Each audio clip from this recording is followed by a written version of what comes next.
అంతకుముందు కామెడీ యాక్టర్గా జబర్దస్త్లో మీ జర్నీ ఎలా ఉండేది వేణుగారు? అది హ్యాపీ జర్నీ అండి, చాలా హ్యాపీ జర్నీ నా లైఫ్లో. అంటే జాలీగా ఉన్న రోజులు అవి. అంటే నేను 2004లో యాక్టర్ అయిన తర్వాత 2015 వరకు గాడ్ గ్రేస్ని అసలు వెనక్కి తిరిగి చూసుకోలేదండి. అంటే నేను డైలీ 4 షూటింగ్లు 5 షూటింగ్లు. అంటే ఈరోజు హైదరాబాద్లో ఉంటే సడన్గా మీరు వేణుగారు ఎక్కడున్నారంటే ఈరోజు ఇక్కడే ఉన్నానండి ఈవినింగ్ అంటాను. రేపు ఫోన్ చేస్తే దుబాయ్లో ఉన్నానండి. అదేంటి నేను ఈవినింగ్ హైదరాబాద్ అన్న అంత బిజీగా ఉన్నాను నేను. అంత బిజీగా ఉండే డైలీ 3-4 షూటింగ్లు, ఈవెంట్స్ అని దుబాయ్లు, ఫారిన్ షెడ్యూల్స్, చాలా బిజీగా ఉండేవాడిని. ఐ థింక్ 4 నుంచి 15-16 వరకు నేను వెనక్కి తిరిగి చూసుకోలేదు. అంటే మా ఇంట్లో నెలకి ఒక వారం రోజులు తింటే హ్యాపీ, అంతే. అంత బిజీగా ఉండేవాళ్ళు. పొద్దున ఎప్పుడైందో, సాయంత్రం ఎప్పుడైందో, నైట్ ఎప్పుడైందో తెలిసేది కాదు. సో 15 తర్వాత కొంచెం జబర్దస్త్ నుంచి బయటకు వచ్చి అప్పుడు ఇంకేమైనా చేసుకోవాలని ఈ బలగం ఏదైతే దానికి ప్లానింగ్లో ఉన్నప్పుడు మాత్రం కొంచెం ఒక 3-4 ఇయర్స్ బాగా స్ట్రగుల్ అయ్యాను.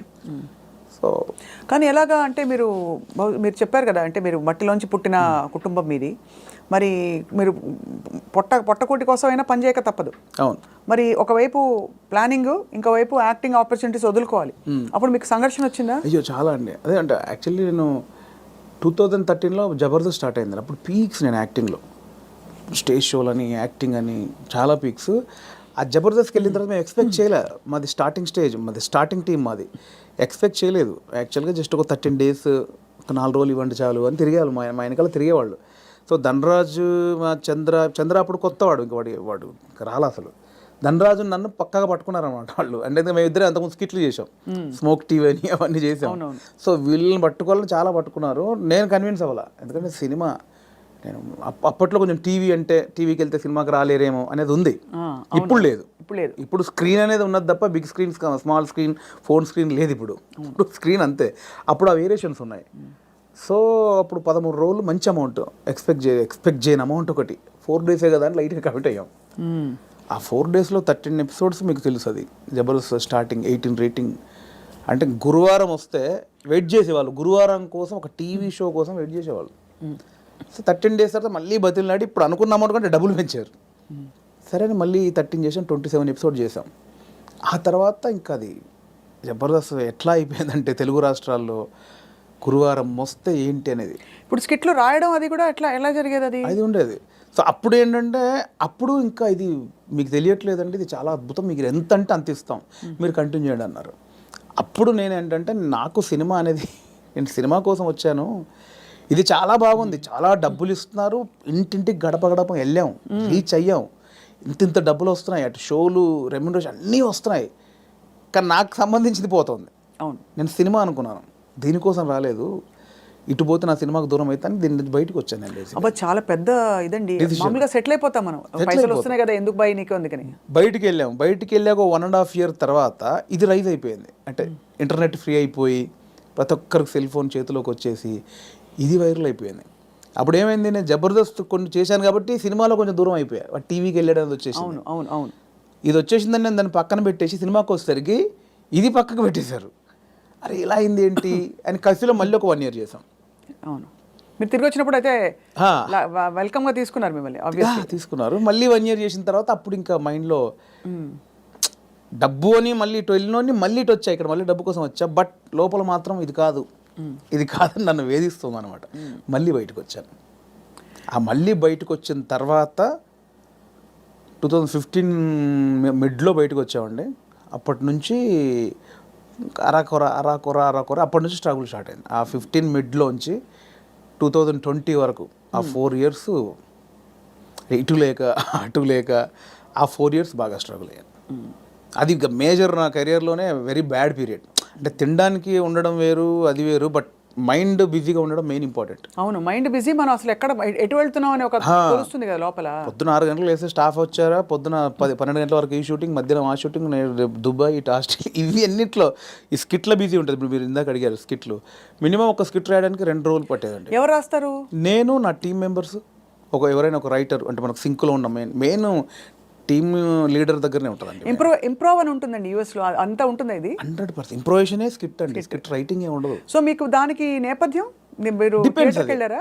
ఆ? థియేటర్కి వెళ్ళారా? థియేటర్ ఏం లేదంటే నాకు థియేటర్ ఎక్స్పీరియన్స్ లేదు, జస్ట్ మీరు చూసి నేర్చుకున్నవి అంతే ఇవన్నీ. అంతే. ఎందుకంటే ఇప్పుడు బాడీ మనం లాంగ్వేజ్, కూర్చున్నామండి, టైమింగ్. ఇప్పుడు పాయింట్ ఎట్లా వస్తే మనం కూర్చున్నాము, లేట్ అవుతుంది, ఈ లేట్ అయిన గ్యాప్లో ఏం చేద్దాం అని ఒక థాట్, ఏం చేయొచ్చు అని కూర్చొని మాట్లాడుకోవడం. అలా మాట్లాడుకుంటే ఏదో జోకులు వస్తూ ఉంటాయి. ఓ బంచ్ ఆఫ్ జోక్స్ వచ్చాక అసలు దీనికి ఏంటి కంటెంట్ ఏంటి, కథ ఏంటి, ఓ ఇలా వచ్చాడు, ఓ మిడ్లో గొడవ జరిగింది, లాస్ట్లో ఆ గొడవ పడి సారీ చెప్పాడు, ఓ స్టార్ట్, ఓ మిడ్, ఎండ్, ఏం చేయొచ్చు దీనికి.